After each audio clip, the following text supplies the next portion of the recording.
Assalamualaikum warahmatullahi wabarakatuh.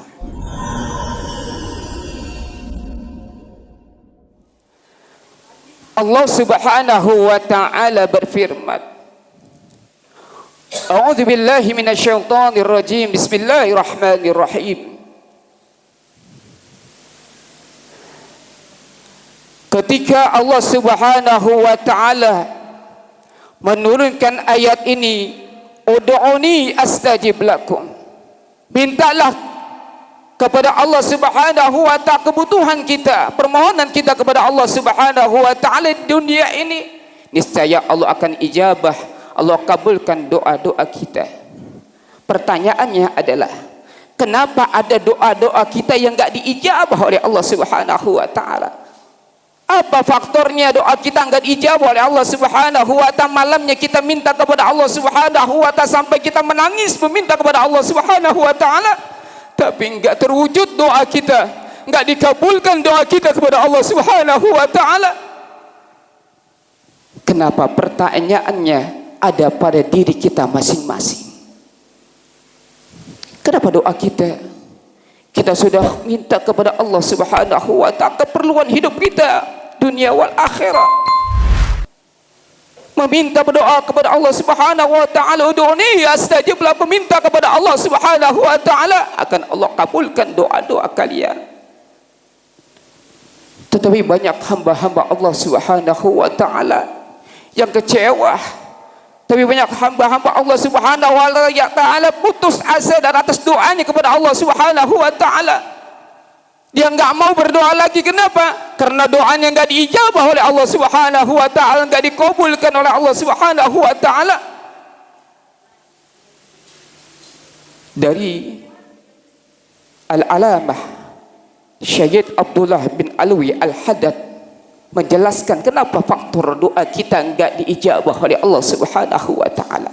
Ada 5 perkara, ada 5 persoalan dalam hidup kita, dalam diri kita ada 5 persoalan kenapa doa kita enggak dijabah oleh Allah Subhanahu wa ta'ala. Ternyata ini 5 faktornya doa kita enggak dijabah oleh Allah Subhanahu wa ta'ala. Mari sama-sama kita renungkan, mari sama-sama kita introspeksi diri kita. Kenapa doa kita sampai detik ini, permohonan kita, urusan dunia wal akhirat kita enggak diijabah oleh Allah Subhanahu wa ta'ala? Al-Alamah Syed Abdullah bin Alwi Al-Haddad menjelaskan 5 perkara yang menghalangi doa-doa hamba Allah Subhanahu wa ta'ala terhalang enggak diijabah oleh Allah Subhanahu wa ta'ala. Yang pertama, menurut Al-Alamah Syed Abdullah bin Alwi Al-Haddad, faktor yang pertama dalam kehidupan kita yang memang sebagai konsepsi hidup kita adalah faktor penghambat doa kita dari makan dan pakaian yang kita pakai.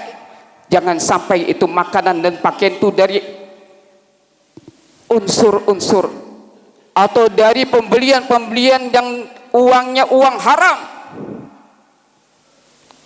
Kata Sayyid Abdullah bin Al-Haddad, jauhi sifat makanan pakaian yang mengharamkan, yang diharamkan, yang masuk ke dalam tubuh kita, menjadi darah daging dalam tubuh kita. Niscaya Allah akan ijabah doa-doa kita. Terhalang doa-doa kita kepada menurut Syekh Abdullah bin Alwi Al-Haddad. Hati-hati, sedikit makanan haram yang kita makan masuk menjadi darah daging dalam kehidupan kita, bahkan terus menerus menjadi besar dagingnya karena dari sumber yang haram, harta yang haram. Pakaian pun ketika kita sholat menghadap Allah Subhanahu wa ta'ala tidak akan diijabah oleh Allah Subhanahu wa ta'ala sholat kita. Kenapa? Karena semuanya itu dari uang-uang haram yang dibelanjakan, dari makanan maupun pakaian kita bakal untuk beribadah kepada Allah Subhanahu wa ta'ala. Hati-hati, sedikit bisa merusak kehidupan kita. Sedikit yang kita makan haram, doa kita enggak diijabah oleh Allah Subhanahu wa ta'ala. Padahal kita perlu Allah ijabah doa kita, karena kita enggak akan putus dalam kehidupan kita, perlu kepada Allah Subhanahu wa ta'ala kehidupan kita.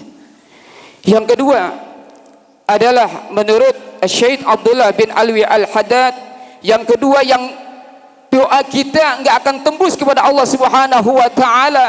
Doa kita nggak akan terkabul oleh Allah Subhanahu wa taala. Apapun bentuk doa yang kita panjatkan kepada Allah Subhanahu wa taala adalah orang tersebut gemar berbuat zalim kepada sesama manusia.